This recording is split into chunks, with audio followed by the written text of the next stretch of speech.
Μάρτιος 1998, κάπου στην Καραϊβική, μία 23χρονη κοπέλα γελάει και χορεύει στο κρουαζιερόπλοιο Rhapsody of the Seas, απολαμβάνοντας τις διακοπές με την οικογένειά της.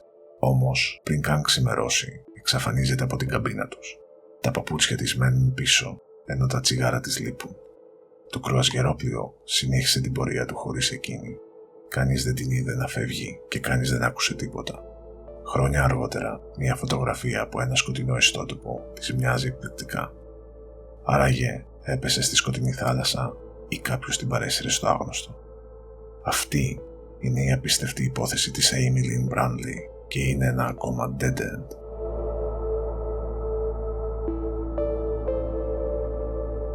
Η Amy Lynn Brandley γεννήθηκε στις 12 Μαΐου 1974 στο Πίτερσμπουργκ της Βιρτζίνια, μεγαλύτερη κόρη των Ρον και Eva Brandley με μικρότερο αδερφό τον Brad. Ήταν αθλήτρια, άριστη κολυμβήτρια και απόφοιτος του Πανεπιστημίου Longwood. Είχε εξασφαλίσει δουλειά σε μια εταιρεία πληροφορικής και είχε μετακομίσει πρόσφατα σε ένα διαμέρισμα στο Chesterfield. Πέρα από το χαμόγελο και τη θετική της άβρα, η Amy ξεχώριζε και από τα τατουάζ της. Ένας διάβολος της Τασμανίας στον ώμο, ένας μαύρος ήλιος στη μέση, ένα κινέζικο σύμβολο στον δεξί αστράγαλο και ένα πράσινο γκέκο κοντά στον αφαλό.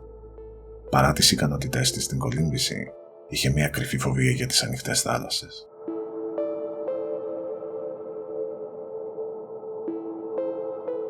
Τον Μάρτιο του 1998, η οικογένεια Brandley κέρδισε μια κρουαζιέρα με το Rhapsody of the Seas της εταιρείας Royal Caribbean με προορισμούς του Πουέρτο Ρίκο, την Αρούμπα και το Κουρασάο. Η Amy, αν και ανήσυχη λόγω της φοβίας της, πιστήκε να συνοδεύσει την οικογένειά της, θέλοντας να περάσει χρόνο μαζί τους. Το βράδυ της 23ης Μαρτίου, καθώς το πλοίο έπλεε προς το Κουρασάο, η Amy, ο Brad, ο Ron και η Eva διασκέδαζαν μαζί στο κλαμπ του πλοίου, γεμάτο φώτα, μουσική και την ανεμελιά των διακοπών. Οι γονείς αποχώρησαν νωρίς λίγο μετά το δείπνο, επιστρέφοντας στην καμπίνα τους για να ξεκουραστούν. Η Amy και ο Brad παρέμειναν πίσω απολαμβάνοντας τη νύχτα.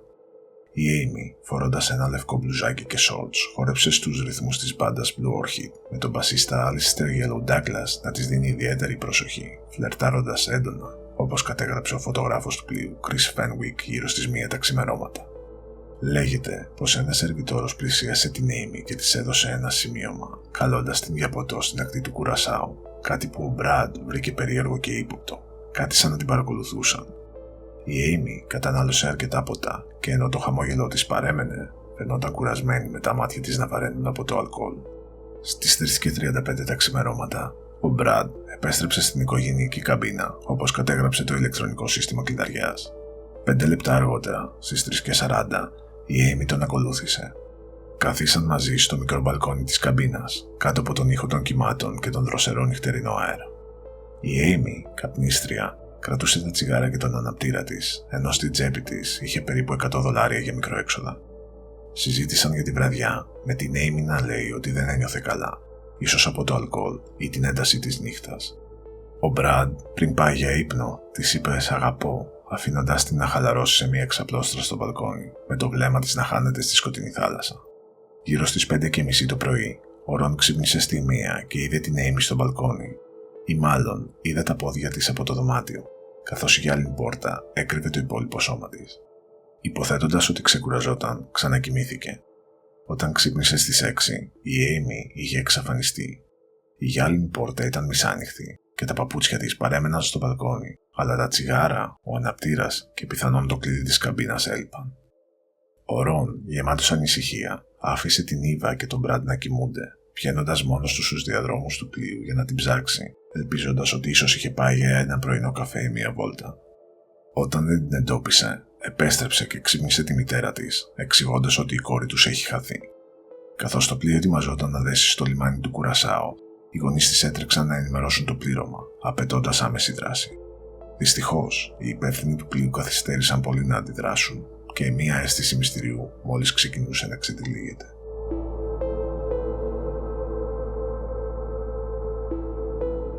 Η εξαφάνιση της Amy Brandley πυροδότησε μια χαοτική διαδικασία έρευνας, γεμάτη καθυστερήσεις και χαμένες ευκαιρίες.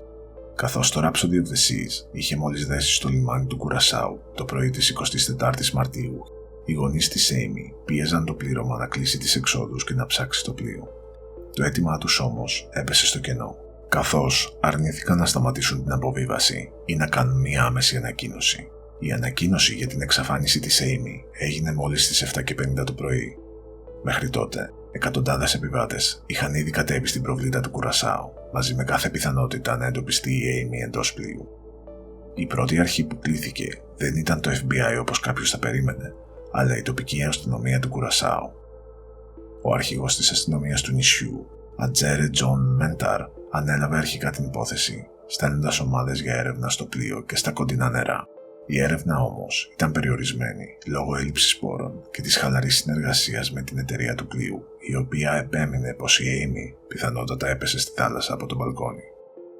Η ακτοφυλακή της Καραϊβικής ξεκίνησε έρευνα χρησιμοποιώντας ελικόπτερα και ένα αεροπλάνο με ραντάρ, αλλά δεν βρήκε ίχνη. Εν τω μεταξύ, η καμπίνα της οικογένειας Μπράντλεϊ είχε ήδη καθαριστεί από το πλήρωμα του πλοίου πριν προλάβουν οι αρχές να την εξετάσουν προσεκτικά, καταστρέφοντας έτσι πιθανά στοιχεία όπως δαχτυλικά αποτυπώματα ή ίχνη πάλης.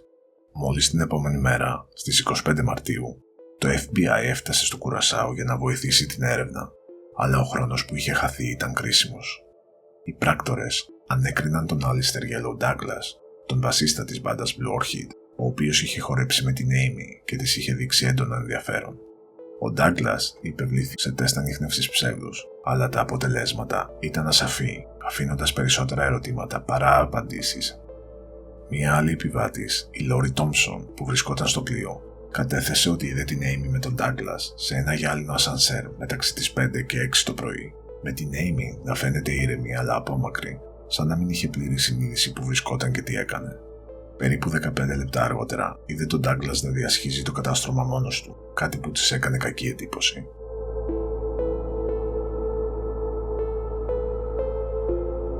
Οι μήνες και τα χρόνια που ακολούθησαν την εξαφάνιση της Amy Bradley γέμισαν με φευγαλαίες ελπίδες αλλά και σκοτεινά ερωτήματα. Μαρτυρίες από το Κουρασάου, τον Μπαρμπέιντος και τον ψηφιακό κόσμο έφεραν την οικογένεια αντιμέτωπη με σκιές που μπορεί να έμοιαζαν με την Amy, αλλά ίσως ήταν απλώς φαντάσματα της ελπίδας τους. Κάθε θέαση, γεμάτη λεπτομέρειες αλλά χωρίς ουσία, έριχνε περισσότερο φως στο μυστήριο χωρίς ποτέ να το λύνει.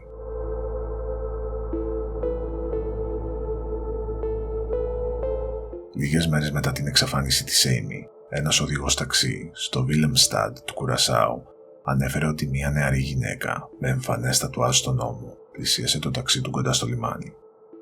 Φαινόταν ταραγμένη με τα χέρια της να τρέμουν, καθώς ζήτησε επειγόντως να χρησιμοποιήσει το τηλέφωνό του και κοιτούσε συνεχώς πίσω της, σαν να φοβόταν ότι κάποιος την ακολουθούσε. Σύμφωνα με τον οδηγό, η κοπέλα είχε ένα τατουάζ που έμοιαζε με τον τασμανιακό διάβολο.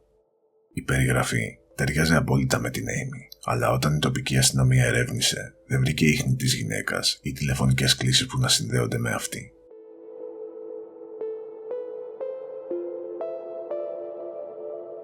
Λίγους μήνες αργότερα, τον Αύγουστο του 1998, ένας Καναδός τουρίστας, ο David Carmichael, περπατούσε σε μια πολυσύχνια στην παραλία του Κουρασάου όταν το βλέμμα του έπεσε σε μια νεαρή γυναίκα με καστανά μαλλιά και ένα ξεχωριστό τατουάζ τασμανιακού διαβόλου στον ώμο.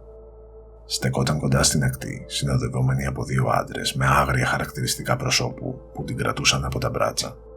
Η γυναίκα έριξε μία ματιά στο Carmichael με το βλέμμα γεμάτο απόγνωση, σαν να ήθελε κάτι να του πει. Εκείνος έκανε ένα βήμα προς το μέρος της, αλλά οι άντρες την τράβηξαν απότομα, οδηγώντας την μακριά μέσα στο πλήθος των τουριστών. Ο Carmichael, πεπισμένος ότι ήταν η Amy, ανέφερε το περιστατικό στην αστυνομία του Κουρασάου, αλλά η έρευνα σταμάτησε λόγω έλλειψης στοιχείων.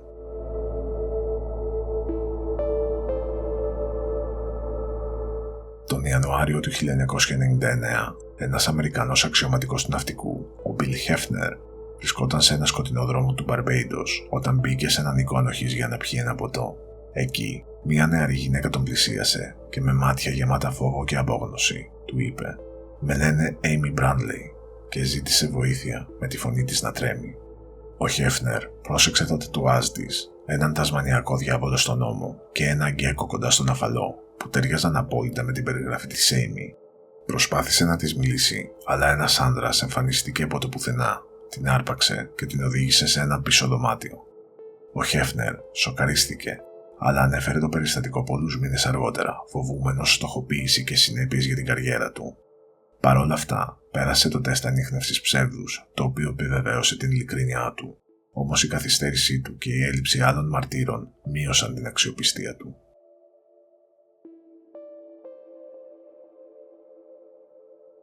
Επτά χρόνια αργότερα μετά την εξαφάνιση της Amy, ένα ανώνυμο email έφτασε στην οικογένεια Μπράντλεϊ, περιέχοντας 2 φωτογραφίες από έναν ιστότοπο πορνείας στην Καραϊβική.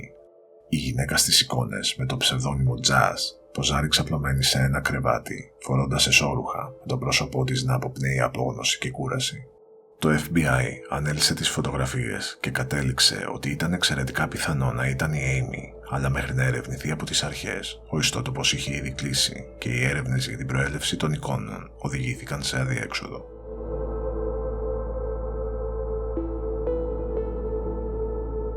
Η δημοσιότητα της εξαφάνισης της Amy Bradley, που απασχόλησε τηλεοράσεις, εφημερίδες και διαδικτυακές συζητήσεις, δεν έφερε μόνο ελπίδα, αλλά και θλιβερές πτυχές. Ανάμεσα σε όσους έψαχναν την αλήθεια, εμφανίστηκαν και εκείνοι που είδαν στον πόνο της οικογένειας με ευκαιρία για προσωπικό όφελος. Το φθινόπωρο του 1999, η οικογένεια Bradley έλαβε ένα email από τον Frank Jones, ένας αυτοαποκαλούμενος πρώην κομάντο με δική του ομάδα διάσωσης που υποτίθεται ότι εντόπισε την Amy κρατούμενη από ένοπλους στην Καραϊβική. Έδωσε λεπτομέρειες για τα τατουάζ της και ανέφερε πως η Amy ψιθύριζε έναν ανούρισμα που της τραγουδούσε η μητέρα της, κάτι που η οικογένεια μόνο γνώριζε. Η οικογένεια, απελπισμένη και τυφλωμένη από την ελπίδα, πλήρωσε πάνω από $200,000, πουλώντας περιουσιακά στοιχεία και μαζεύοντας χρήματα από φίλους. Οι μήνες περνούσαν, με τον Jones να στέλνει αόριστες ενημερώσεις και δικαιολογίες.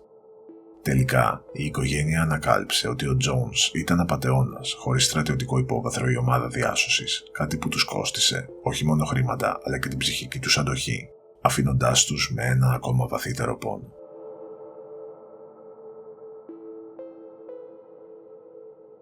Παρά τα 27 χρόνια που έχουν περάσει από την εξαφάνιση της Amy, το μυστήριο παραμένει άλυτο, σαν μια πληγή που συνεχίζει να πονά την οικογένειά της.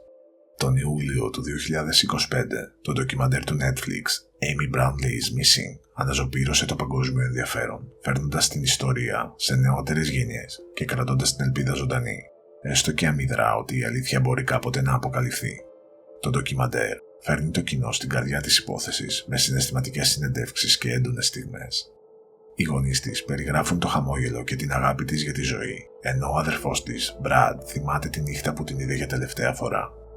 Το FBI, μέσω του πράκτορα James Harley, εξήγησε τις προκλήσεις της έρευνας σε διεθνή ύδατα, ενώ οι μαρτυρίες του David Carmichael και του Bill Hefner έφεραν ξανά στο φως τις φευγαλαίες θεάσεις της Amy στο Κουρασάο και τον Μπαρμπέιντος. Ταυτόχρονα, μια συγκλονιστική αποκάλυψη ήρθε από τη Molly McClure, την πρώην σύντροφο της Amy, που μοιράστηκε μια προσωπική πλευρά της ιστορίας. Η Molly ανέφερε ότι η Amy είχε συζητήσει τη σεξουαλικότητά της, νιώθοντας συχνά παγιδευμένη από την έλλειψη πλήρους αποδοχής από τους γονείς της. Ένα γράμμα που έγραψε η Amy λίγο πριν την κρουαζιέρα, το οποίο βρέθηκε στο νέο διαμέρισμά της στο Chesterfield, έγραφε: «Νιώθω σαν να είμαι σε έρημο νησί, ακόμα και όταν είμαι με την οικογένειά μου». Αυτή η φράση, γεμάτη συναισθηματική απομόνωση, έδωσε ίσως μια νέα διάσταση, υποδηλώνοντας ότι η Amy ίσως πάλευε με εσωτερικούς δαίμονες πριν εξαφανιστεί. Παρά την πρόσφατη δημοσιότητα, το ντοκιμαντέρ δεν έφερε νέα στοιχεία για την τύχη της Amy. Οι θεατές, συγκινημένοι από τις συνεντεύξεις, πλημμύρισαν τα μέσα κοινωνικής δικτύωσης με θεωρίες και μηνύματα συμπαράστασης, αναζωογονώντας τη δημόσια συζήτηση. Το FBI διατηρεί την υπόθεση ανοιχτή, με μια αμοιβή $25,000 για πληροφορίες που θα οδηγήσουν σε λύση, ενώ η οικογένεια Bradley συνεχίζει να προσφέρει $250,000 από τις αποταμιεύσεις της, κρατώντας την ελπίδα ζωντανή.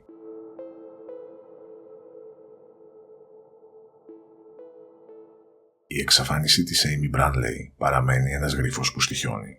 Κάθε θεωρία μοιάζει πιθανή και ταυτόχρονα ανεπαρκής.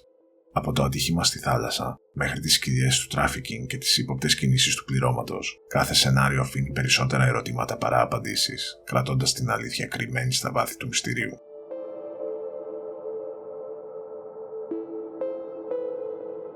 Το ξημέρωμα της εξαφάνισης, η Amy βρισκόταν μόνη της στο μπαλκόνι της καμπίνας, με το πλοίο να κινείται αργά στα νερά της Καραϊβικής. Σύμφωνα με τις έρευνες, το μικρό τραπέζι του μπαλκονιού φαινόταν μετακινημένο κοντά στα κάγκελα. Θα μπορούσε να το έσπρωξε η ίδια η Amy, ίσως για να ανέβει ψηλότερα και να πάρει μια ανάσα καθαρού αέρα ή να ανακουφιστεί από τα ποτά που είχε πιει στο κλαμπ. Άλλωστε, η ίδια είχε αναφέρει στον αδερφό της ότι δεν ένιωθε πολύ καλά όσο ήταν μαζί στο μπαλκόνι. Οι τοπικές αρχές επέμειναν ότι αν είχε πέσει στη θάλασσα, το σώμα της θα είχε εντοπιστεί, αλλά η θάλασσα είναι αχανής και συχνά καταπίνει ανθρώπους χωρίς να αφήσει ίχνη.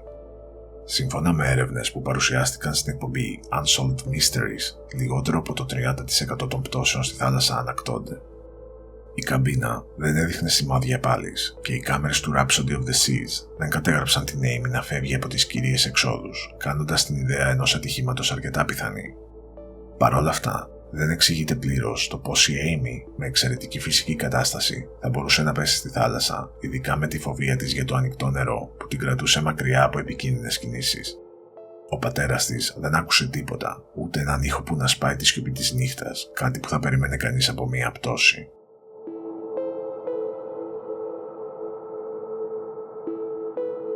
Η Amy, όπως αποκάλυψε η πρώην σύντροφός της Molly McClure, ένιωθε συχνά παγιδευμένη, παλεύοντας με τη σεξουαλικότητά της σε μια οικογένεια που ίσως δεν την αποδεχόταν πλήρως. Το γράμμα που βρέθηκε στο διαμέρισμά της, γραμμένο λίγο πριν την κρουαζιέρα, ίσως αποτύπωνε μια βαθιά συναισθηματική απομόνωση. Εκείνο το βράδυ, έχοντας καταναλώσει αρκετά ποτά, η Amy καθόταν στο μπαλκόνι, με τη θάλασσα να απλώνεται σαν σκοτεινός καθρέφτης μπροστά της. Ένας καυγάς με την οικογένειά της ή η πίεση της στιγμής ίσως την οδήγησαν σε μια παρορμητική απόφαση για μια στιγμιαία λύτρωση. Ωστόσο, η ζωή της Amy ήταν γεμάτη σχέδια.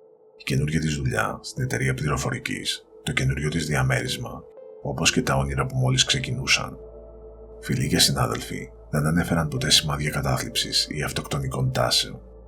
Η φοβία της για την ανοιχτή θάλασσα καθιστούσε μάλλον απίθανο να πηδήξει έτσι απλά στα σκοτεινά νερά και η απουσία σημειώματος ή προειδοποιητικών σημαδιών κάνει το σενάριο να μοιάζει ξένο προς την προσωπικότητά της.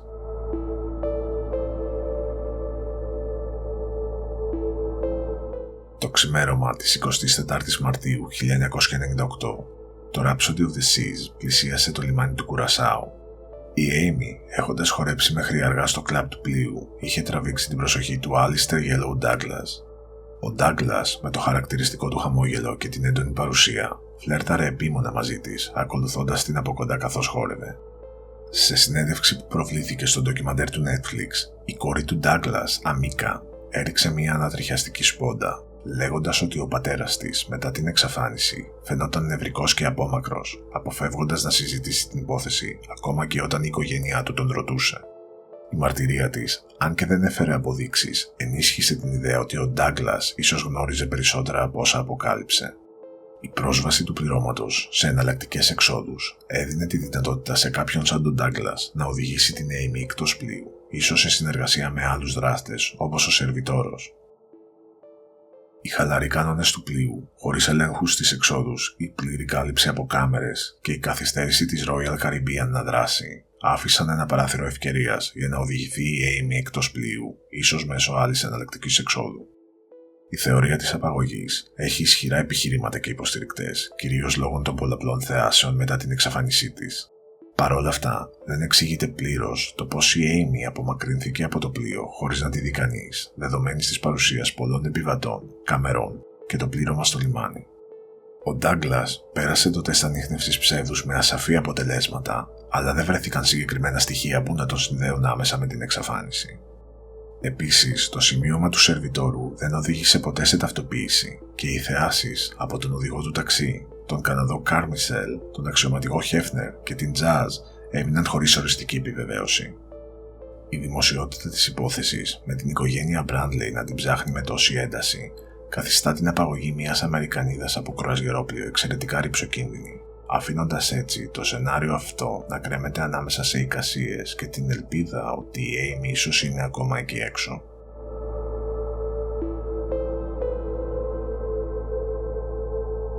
Καθώς το κρουαζιερόπλοιο πλησίαζε το λιμάνι του Κουρασάου, η Amy ίσως ένιωσε την ανάγκη να ξεφύγει, να αφήσει πίσω της την κρουαζιέρα και την πίεση που την περιέβαλε. Το γράμμα της πριν το ταξίδι αποκάλυπτε μια συναισθηματική απομόνωση, ίσως από την οικογένειά της ή τη ζωή της. Η χαλαρή βραδιά στο πλοίο και η συναισθηματική της κατάσταση ίσως την όθησαν να αναζητήσει μια στιγμιαία απόδραση.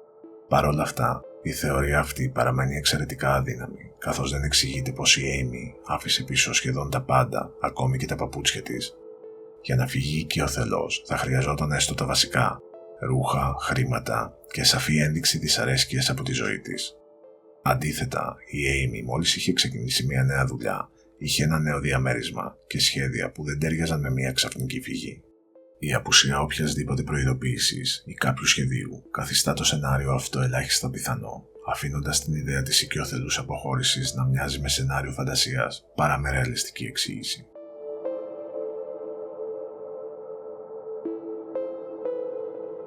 Καλύπτοντας την υπόθεση της Amy Bradley, βρέθηκα να αμφιταλαντεύομαι ανάμεσα σε δύο πιθανότητες: ότι έπεσε κατά λάθος στη θάλασσα ή ότι έπεσε θύμα απαγωγής και ίσως είναι ακόμα ζωντανή σε κάποιο κύκλωμα τράφικινγκ. Παρ' όλα αυτά, νομίζω ότι η πιο πιθανή εξήγηση είναι ότι η Amy, μεθυσμένη εκείνο το ξημέρωμα, έπεσε στη θάλασσα από το μπαλκόνι της καμπίνας της. Η Amy επέστρεψε επιβεβαιωμένα στην καμπίνα της στις 3:40 το πρωί, μετά από το ξενύχτη στο κλαμπ του πλοίου, έχοντας πιει αρκετά ποτά. Ο αδερφός της την άφησε στο μπαλκόνι για να πάει για ύπνο, ενώ η ίδια του είχε πει ότι δεν ένιωθε καλά. Στις 5:30 το πρωί, ο πατέρας της είδε μόνο τα πόδια της στο μπαλκόνι όταν ξύπνησε, χωρίς να έχει πλήρη εικόνα για την κατάστασή της.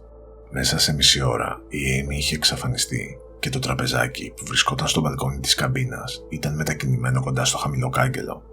Αν και η Amy φοβόταν την άγρια θάλασσα, η μέθη και η κούραση από τη νύχτα μπορεί να την οδήγησαν σε μια λάθος κίνηση. Πιστεύω λοιπόν ότι έσκυψε πάνω από το κάγκελο για να πάρει αέρα ή να κάνει αμετό και έχασε την ισορροπία της πέφτοντας στη θάλασσα. Όσο για τα τσιγάρα και τον αναπτήρα που έλειπαν, δεν πιστεύω ότι υποδηλώνουν ότι έφυγε από την καμπίνα. Μπορεί να τα είχε στην τσέπη της από συνήθεια, όπως έκανε συχνά ως καπνίστρια, ή σε μια στιγμή εκνευρισμού να τα πέταξε στη θάλασσα. Αυτή η παρορμητική κίνηση ταιριάζει με την ψυχολογία μιας νεαρής γυναίκας που ένιωθε άρρωστη και εκτός ελέγχου. Η θεωρία του τράφικινγκ με κράτησε σε σκέψεις, ειδικά λόγω των πολλών πιθανών θεάσεων και πολλαπλών μαρτύρων, αλλά κυρίως λόγω της φωτογραφίας της Jazz. Όμως, το χρονικό παράθυρο της μισής ώρας από τις 5:30 ως τις 6 το πρωί είναι πολύ μικρό για να απομακρυνθεί από το πλοίο χωρίς να τη δει κανείς, δεδομένου του πολύ μικρού δωματίου της οικογένειας. Ο Ρον κοιμόταν ελαφρά και οι κάμερες του πλοίου, έστω και περιορισμένες, υπήρχαν. Επιπλέον, η οικογένεια είπε ότι ενώ κάποιες φωτογραφίες της Jazz έμοιαζαν με την Amy, άλλες δεν ήταν πιστικές, υποδηλώνοντας ότι μπορεί απλά να ήταν μια σωσίας. Επίσης πιστεύω ότι μετά από σχεδόν 30 χρόνια είναι εξαιρετικά απίθανο όλες αυτές οι θεάσεις να είναι αληθινές χωρίς να εντοπιστεί η Amy. Η ελπίδα ίσως επηρέασε τις μαρτυρίες, οδηγώντας σε υπερβολές ή λάθη. Η αμέλεια της Royal Caribbean έκανε την υπόθεση πιο σκοτεινή, αφήνοντας την αλήθεια θαμμένη. Παρά τις αμφιβολίες, η πτώση στη θάλασσα ταιριάζει καλύτερα ως σενάριο. Η εξαφάνιση της Amy Lynn Bradley δεν είναι απλώς ένα μυστήριο. Είναι μια τραγωδία που άφησε πίσω της μια οικογένεια διαλυμένη χωρίς απαντήσεις. Μια 23χρονη γυναίκα, γεμάτη όνειρα και ζωή, εξαφανίζεται σε λιγότερο από μισή ώρα μέσα σε ένα πλοίο, μεσοπέλαγα. Έπεσε από το μπαλκόνι της καμπίνας ή την άρπαξαν χωρίς κανείς να το καταλάβει. Και αν είναι έτσι, μπορεί να είναι ακόμα ζωντανή κάπου εκεί έξω. Σχεδόν 3 δεκαετίες μετά, η τύχη της Amy παραμένει άγνωστη και μας θυμίζει πως μερικές στιγμές χαράς μπορούν να χαθούν μέσα σε λίγα λεπτά για πάντα. Αν σας άρεσε αυτό το επεισόδιο, κάντε like και εγγραφείτε στο κανάλι για περισσότερες ιστορίες μυστηρίου από το Dead End. Μέχρι την επόμενη φορά, μείνετε ασφαλείς και να θυμάστε, πίσω από κάθε μυστήριο υπάρχει πάντα μια ιστορία που περιμένει να υποθεί.